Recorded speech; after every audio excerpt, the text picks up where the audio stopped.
चाहूँगा, अगर आपको मेरी बात को बुरा लग रहा होगा, मैं हाथ जोड़ के क्षमा प्रार्थी है, उसके लिए मेरे को माफ़ कर दीजिएगा।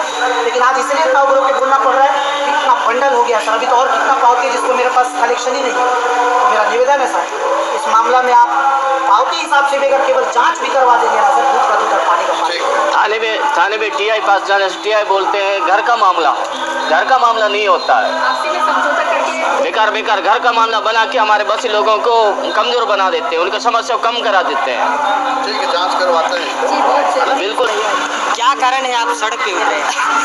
तो देखिए क्या कारण है सड़क पर उतरे, बहुत बढ़िया सवाल आपने किया है महोदय। कारण ये है कि आज इंसानों को जानवरों जैसा समझा जा रहा है। कारण ये है वो मनुवादी लोग जो भारत के संविधान को अपने पैर का कचरा समझते हैं, इसलिए वो लोग संविधान को कुचलते हुए लोगों को जानवरों जैसा मार रहे हैं। कारण ये है कि जो लोग संविधान को मानते नहीं, कानून को मानते नहीं, उसको तोड़ते हुए मसीह वर्ग के लोगों के साथ महिला पुरुष बच्चे सबको घर में घुस के मार रहे हैं और उनके फसलों को, उनके जानवरों को, उनके धनों को लूट रहे हैं। ये कब तक चलेगा? और कार्रवाई कोई नहीं कर रहा। हम राज्य स्तरीय आंदोलन कर लिए, आज संभागीय स्तरीय कर लिए, कल जिला स्तरीय भी करेंगे। लेकिन मैं उन अंधभक्तों को बताना चाहता हूँ कि मोदी जी के भक्त हम भी हैं, क्योंकि मोदी जी ने कहा है कि ईसाइयों के साथ मेरा पुराना नाता है।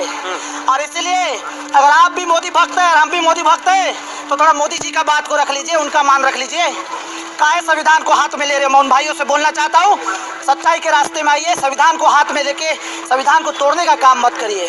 आपको लगता है कोई चीज़ गलती हुआ, आप थाना जाइए, आवेदन दीजिए, जांच करवाइए। आप खुद जज और न्यायालय नहीं बने, क्योंकि आने वाले समय में अगर आप रोकेंगे और नहीं समझेंगे तो ठोकेंगे बोलते हो, तो हम सेल्फ डिफेंस करेंगे कानून अधिकार के साथ, आप लोग के जैसा गलत तरीका से नहीं। बाइक से आप रायपुर राजधानी भी गए थे? हाँ, मोटरसाइकिल से क्या हुआ?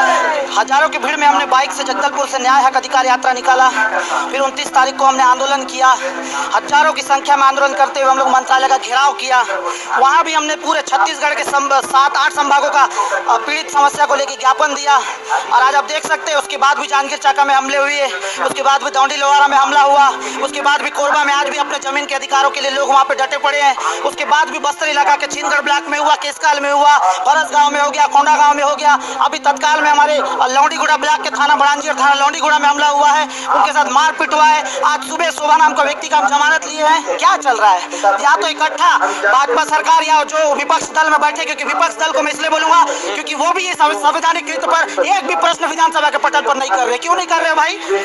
क्यों नहीं कर रहे हो? आपका जिम्मेदारी है कि आप लोगों को हमारे लोग वोट नहीं दिए, प्रश्न करना चाहिए इनको। और आपको क्या लगता है कि इन सबके पीछे कौन है, कौन बस्तर को जला रहा है? देखिए इन सब के पीछे वो लोग हैं जिनको बस्तर के उद्योग का लाभ है, बस्तर के वन खनिज संपदा पे नजर है, बस्तर के जो लोहा सोना है उस पर नजर है। ये उनके पीछे वो लोग हैं जो यहाँ का इमली पे, टोरा पे, तेंदू पे, लोहा पे, बॉक्साइड पे जो करना चाहते हैं। कारपोरेशन जो टीम है, आदिवासियों को धर्म जात के नाम पे लड़वाओ, अरे बाहरी लोग आके बस्तर को हथियाने का काम है। कोई धर्म युद्ध नहीं है ये।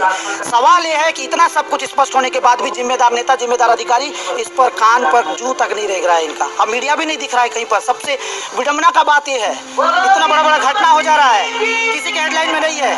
गैर संवैधानिक ज्ञापन भी कोई देने जाता है तो हेडलाइन आता है। ये देख रहे हो हजारों का भीड़ आया, अपने आप आया है, कोई खबर नहीं बनेगा, हमको मालूम है। आपका मैं साधुवाद करता हूँ, हिम्मत दिखा के आपने आया, आपके चैनल को सलाम है। अभी जो लौंडीगुड़ा के बड़े परौदा में एक बड़ा घटना घटा था, वो घटना क्या था और कैसे उसमें कार्रवाई नहीं हुआ? देखिए घटना हुआ है 8 तारीख को बहादुर नाम का व्यक्ति, उसकी पत्नी का मृत्यु हो गया, जिसको डिमरापाल से एम्स अस्पताल रेफर किया गया था। और जब लास्ट को 9 तारीख को बस्तर जिले का कोटिया घोड़ा गाँव में लाना था, बाकायदा एम्बुलेंस में GPS लोकेशन के साथ कोटिया घोड़ा के लिए लाश दफन करने के लिए निकला था। लेकिन गाड़ी को भानपुरी चौक से पहले ही करकापाल कब्रिस्तान की तरफ बलपूर्वक भेजने का निर्णय लिया ताकि माहौल शांति बना रहे, गांव वाले विरोध ना करें। हम भी इसके पक्ष में, चलिए कोई बात नहीं। अब बंदा लाश को गाड़ वाड़ के अपने घर जाता है।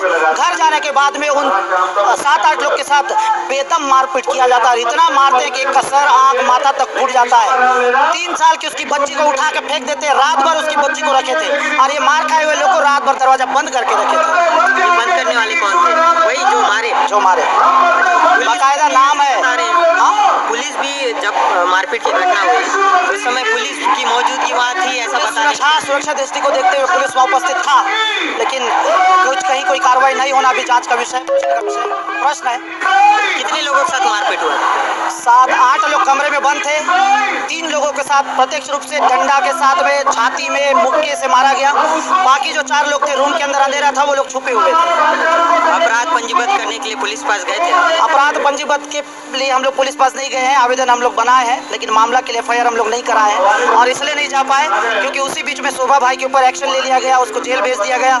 और जो बाकी लोग थे उनको गाँव भेजेंगे, फिर वो लोग गाँव वाले मारेंगे। तो प्राथमिकता हमारा गया कि हम पहले इसको सुरक्षा देख ले, बचा ले। पहले शोभा को भी जेल से निकालना था, तो अब हमें सब काम कर लिए हैं। कल हम लोग बाकायदा नामजद FIR के लिए हम लोग SP को या फिर संबंधित थाना को आवेदन देंगे। और इस पर कार्रवाई नहीं हुआ तो ये अभी तो पिक्चर बाकी है।